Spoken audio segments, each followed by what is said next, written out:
الرحيم، والصلاه والسلام على اشرف المرسلين سيدنا محمد عليه افضل الصلاه واتم التسليم. مشاهدينا ومتابعين قناه بسباس، كل عام وانتم بخير.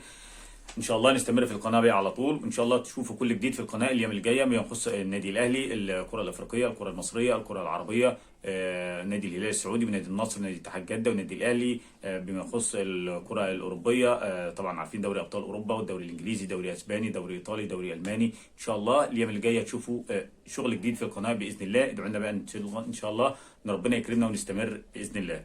هنتكلم النهارده عن مباراه مصر وكرواتيا في نهائي البطوله الوديه. عارفين ان مصر لعبت في الماتش الاولاني نيوزيلندا، كسبت 1-0 بهدف مصطفى محمد. كرواتيا لعبت تونس وكسبت بضربات الترجيح. مصر لعبت الماتش الاولاني وافتتحت الاستاد في ماتش نيوزيلندا. كرواتيا وتونس لعبوا في استاد القاهره. النهارده النهائي والختام، زي ما بيقولوا، هي بطوله صغيره كده على السريع، تحت قياده كابتن حسام حسن منتخب مصر. فهيلعبوا النهارده مع كرواتيا. عارفين طبعا كرواتيا بقياده النجم العالمي مودريتش. تكون ان شاء الله الساعه 10 مساء بتوقيت القاهره، منقول على قناه اون سبورت. كابتن حسام حسن في المباراه الاولى كلنا شفنا، طبعا شفنا المباراه يعني المباراه الاولى كانت الى حد ما مقبوله.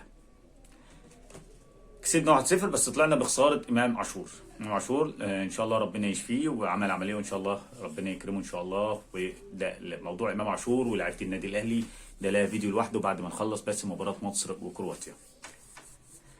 مش هنسبق الاحداث.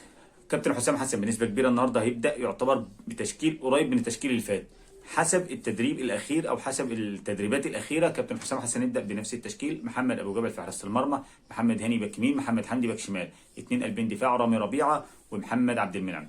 في نص الملعب مروان عطيه ومع محمد مجدي قفشه، ويخش معاهم مصطفى فتحي. جناح يمين عمر مرموش، جناح شمال تريزيجيه، وراس حربه وحيد هو مصطفى محمد. هنشوف بقى ممكن كابتن حسام حسن يطلع مصطفى فتحي ويلعب مكانه حمدي فتحي وهو نفس التشكيل. كان في كلام بيتقال عن ان كابتن حسام حسن هيريح لاعيبه النادي الاهلي اللي عندها ماتش مهم جدا مع سيمبا، ولكن برضو كابتن حسام حسن من التدريبات الاخيره هي نفس اللعيبه.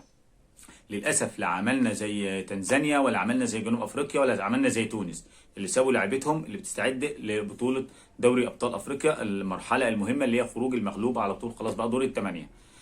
زي ما قلت لك بعد ماتش مصر وكرواتيا هنتكلم في الموضوع ده. اكبر المتضررين هو النادي الاهلي باصابه امام عاشور المره دي، وقبل كده اصابه محمد الشناوي في كاس الامم الافريقيه. هنشوف النهارده كابتن حسام حسن هيعمل ايه. فريق كرواتيا اصعب من فريق نيوزيلندا. فريق نيوزيلندا اللي هو المصنف ال 110 على العالم، انت المصنف حاجه و30 32 تقريبا. فشفنا المستوى قدام نيوزيلندا. انا مش هقول لك زي اللي اتكلموا الجماعه بتاع اون سبورت والاستوديو التحليليه، لا المستوى مش حلو. المستوى ما كانش قد كده، مقبول انما مش توب. مش هو الناس اللي بتقول لك ده كابتن حسام حسن عمل وعمل وعمل، لا لسه ما عملش حاجه. ما تضحكش على نفسك، ما تضحكوش على الناس، لسه في مستوى مغاير تاني، لازم نشوف مستوى تاني. فهنشوف النهارده كابتن حسام حسن هيعمل ايه مع كرواتيا. نشوف المباراه هنلعب بأنهي طريقه. عندك كان فيه نص ملعب او مفتاح لعب مهم جدا هيغيب عنك هو امام عاشور. طبعا محمد مجدي قفشه متالق وبيلعب الدور بتاع البلاي ميكر في نص الملعب كويس جدا.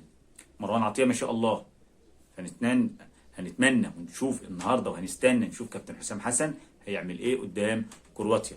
هفكرك في الاخر بس ما تنساش بقى تعمل لايك وتعمل سبسكرايب وتعمل مشاركه للقناه. عايزين القناه تكبر وهتكبر بيكم وهنكبر مع بعض ان شاء الله.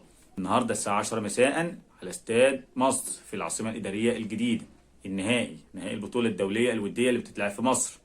الساعه 10 مساء في استاد مصر بالعاصمه الاداريه الجديده، مصر وكرواتيا. كابتن حسام حسن المباراه الثانيه ليه مع منتخب مصر. هنشوف ايه اللي هيحصل وايه اللي هيجرى النهارده في المباراه. نتمنى ان نشوف مستوى حقيقي للاعيبه منتخب مصر، مستوى حقيقي للمنتخب المصري من غير تطبيل ولا تهويل من معلق او واحد قاعد في استوديو.